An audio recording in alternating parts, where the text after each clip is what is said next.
সুপ্রিয় দর্শক আসসালামু আলাইকুম। বিন কিচেনে আমি আজকে আপনাদেরকে তৈরি করে দেখাবো পাতাকপির বাটা ভর্তার রেসিপি। আশা করি আপনাদের কাছে অনেক অনেক ভালো লাগবে। আর বিশ্বাস করুন বন্ধুরা, আমি যেদিন এই ভর্তাটা বানিয়েছিলাম সেদিন শুধু এই ভর্তাটা দিয়েই আমি 2 প্লেট গরম ভাত অনায়াসে খেয়ে নিয়েছিলাম। বাড়িতে যেদিন এই ভর্তাটা বানাবেন সেদিন মাছ মাংস সব কিছু ফেলে আপনারা এই ভর্তাটা নিয়ে পাগল হয়ে যাবেন।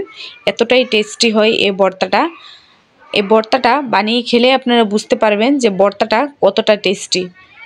পাতাকপির এই বাটা ভর্তাটা বানানোর জন্য এখানে বড় সাইজের অর্ধেকটা পাতাকপি আমি এরকম মোটা মোটা স্লাইস করে কেটে ধুয়ে পরিষ্কার করে চুলায় আমি একটা পাতিলে বসিয়ে দিয়েছি। সেই সঙ্গে দিয়ে দিয়েছি 1 কাপের মতন পানি আর সামান্য একটু লবণটা দিলে তাড়াতাড়ি সিদ্ধ হবে। এখন একটা ঢাকনা দিয়ে ডেকে চুলাটাকে মিডিয়াম টু লো হিটে রেখে আমি এই পাতাকপিটাকে জাস্ট ভাপিয়ে নেব। পাতাকপি থেকে কিন্তু অনেকটা পানি উঠবে, যাতে প্রথম অবস্থায় নিচে না লেগে যায় সেজন্য আমি সামান্য একটু পানি দিয়ে দিয়েছিলাম। আমার এখানে 10 মিনিটের মতন সময় লেগেছে। আমি ঢাকনা দিয়ে ঢেকে সুন্দরভাবে পাতাকপিটাকে ভাপিয়ে নিয়েছি।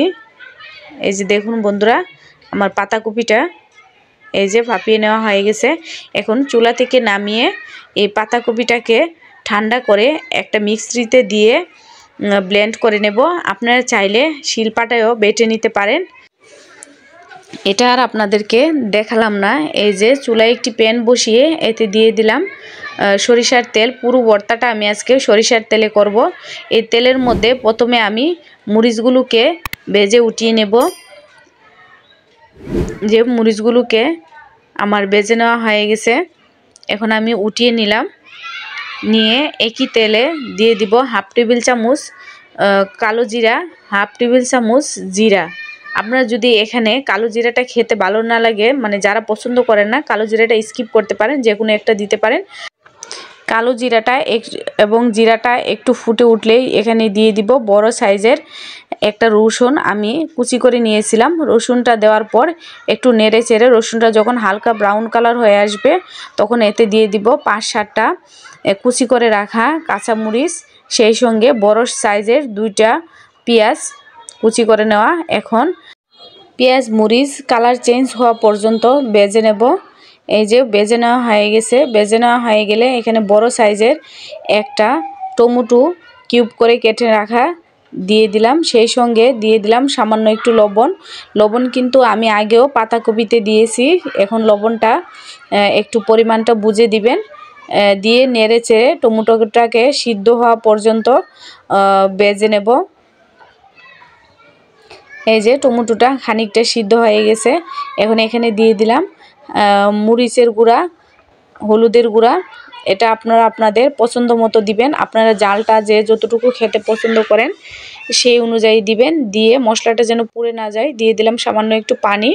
এখন এই মশলাটাকে ভালোভাবে নেড়ে চেড়ে কষিয়ে নেব যতক্ষণ না তেলটা বেশি আসছে।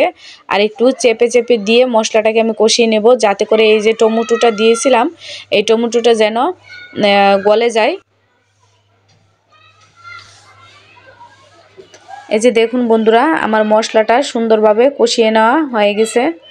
এখন এখানে দিয়ে দিব যে পাতাকপিটাকে আমি ব্লেন্ডারে পেস্ট করে নিয়েছিলাম, সে পাতাকপিটা বেশি মিহি না হলেও হবে। এখন এই মশলার সাথে ভালোভাবে নেড়ে চেড়ে মিশিয়ে নেব। মিশিয়ে নিলেই কিন্তু ভর্তাটা হয়ে যায়নি। মিশিয়ে নেওয়ার পরেও ভর্তাটাকে ভালো টেস্টি করার জন্য কিছু ধাপ অবলম্বন করতে হবে। সেই জন্য ভিডিওটা না টেনে সঙ্গেই থাকুন। আর যারা আমার ভিডিওটা দেখতে দেখতে এ পর্যায়ে চলে এসেছেন, এখনও একটি লাইক দেননি, একটি লাইক দিয়ে দিন। সেই সঙ্গে যদি আমার চ্যানেলে নতুন হয়ে থাকেন, আমার ছোট্ট চ্যানেলটি সাবস্ক্রাইব করে পাশে থাকা বেল বাটনটি বাজিয়ে দেন। বন্ধুরা, আপনাদের সাথে কথা বলতে বলতে আমি 5 থেকে 7 মিনিটের মতন চুলাটাকে মিডিয়াম টু লো হিটে রেখে আমি এই পাতাকপির পেস্টে যে একটা এক্সট্রা পানি ছিল সেই পানিটাকে অনেকটাই শুকিয়ে নিয়েছি। এ পর্যায়ে ভর্তার স্বাদটাকে দ্বিগুণ করার জন্য এখানে দিয়ে দিলাম 1 মুঠো ভর্তি করে ধনেপাতা কুচি, ধনেপাতা কুচিটা আপনারা অবশ্যই দেওয়ার চেষ্টা করবেন।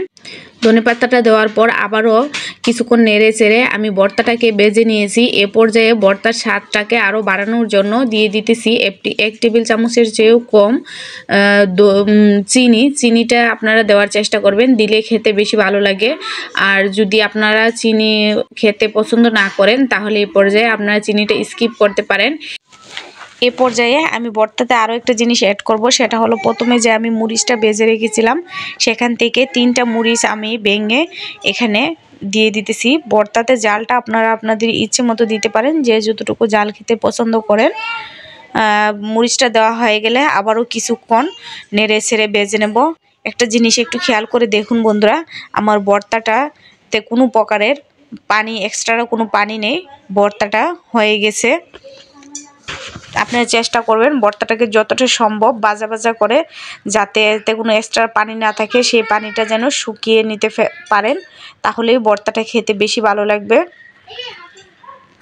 এখন আমার ভর্তাটা হয়ে গেছে, এখন আমি ভর্তাটাকে নামিয়ে পরিবেশন করে আপনাদেরকে দেখিয়ে দিতেছি। বন্ধুরা, পাতাকপির এই বাটা ভর্তা আপনারা একবার হলেও ট্রাই করতে পারেন। এই ভর্তাটা দেখতে যতটা লোভনীয়, খেতে কিন্তু তার চেয়েও বেশি টেস্টি। ভর্তার রেসিপি যদি আপনাদের কাছে ভালো লাগে থাকে লাইক কমেন্ট করতে ভুলবেন না। সেই সঙ্গে চ্যানেলে নতুন হয়ে থাকলে সাবস্ক্রাইব করে পাশেই থাকবেন। ভর্তার টেস্টটা আরও বাড়ানোর জন্য এখানে উপর থেকে দিয়ে দিলাম একটু সরিষার তেল। এটা অপশনাল, চাইলে আপনারা দিতেও পারেন, নাও দিতে পারেন। আল্লাহ হাফেজ।